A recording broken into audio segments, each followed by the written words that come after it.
misled that there were supposedly protests and then something sprang out of that, an assault sprang out of that. And that was easily ascertained that that was not the fact. And the American people could have known that within days, and they didn't know that. With all due respect, the fact is we had 4 dead Americans. Was it because of a protest, or was it because of guys out for a walk one night who decided they'd go kill some Americans? What difference at this point does it make? It is our job to figure out what happened and do everything we can to prevent it from ever happening again. Well, I thought that was a remarkable exchange. What difference? The difference is between truth and falsehood, and that she should be indignant about somebody who actually wants to point out that difference is rather remarkable. The difference is between an administration that levels with the American people on what had obviously happened, and an administration that in the middle of a campaign is running on the killing of bin Laden, and is running on the spun story that with bin Laden dead, al-Qaeda's in retreat, and simply will not admit, with 2 months to go in the campaign, that there was a story that utterly contradicted that, and they were active and well in North Africa. So of course it's important, and I think she's really good, I have to confess that, by actually going on the attack.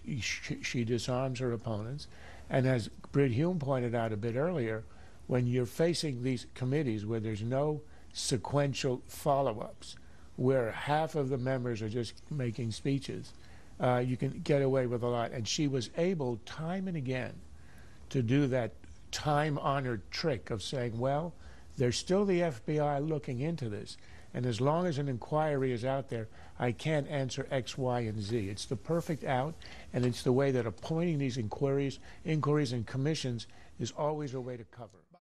Let me play the talking points part. She was asked about the Intelligence Committee talking points, the whole Ambassador Susan Rice incident about the Sunday shows. Here's what she said.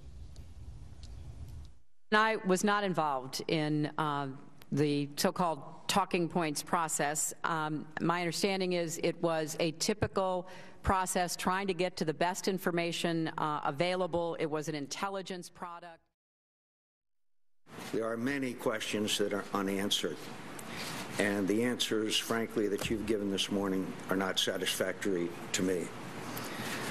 Were you and the President made aware of the classified cable from Chris Stevens said that the United States consulate in Benghazi could not survive a sustained assault?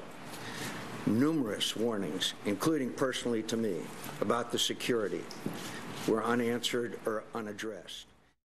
The White House has then backed up that the Director of National Intelligence, CIA, has said it, that this was the intelligence that was presented to Rice. Well, but the word "this" doesn't apply to anything. The versions of it that we're talking about, there were changes made. We still don't know who made them and why, and what that process was. All they say is the intelligence was, and that's how she dodged this all day long. Is the U.S. involved with any procuring of weapons, transfer of weapons, buying, selling, anyhow transferring weapons to Turkey out of Libya? To Turkey? I will have to take that question for the record. Nobody's ever raised that with me. Well, that's the one area where, had she answered or said, I can't answer, I would have given her a pass, because there could be operations we don't want anyone to know about where there might be people exposed. I mean, obviously, we're giving weapons one way or the other to the rebels in Syria through Turkey. Did it come out of Libya? If it did, I'm not sure you'd want to answer that. But there are other questions that were either not asked or that she got away with, which is, where were the people who are at the embassy and then evacuated? Why can't we speak with them? Who are they? Can you give us names? I mean, Steve pointed out earlier that we've already spoken to the people who came out of the Algeria siege, which was just this week. And here we are 4 months after the attack in Libya, and we can't speak to the witnesses. I'm just shocked nobody asked it and pursued that. There are a lot of questions like that that were easy to ask, and I'm afraid the members of Congress just prefer to ramble on and simply didn't ask a very short and direct question like that.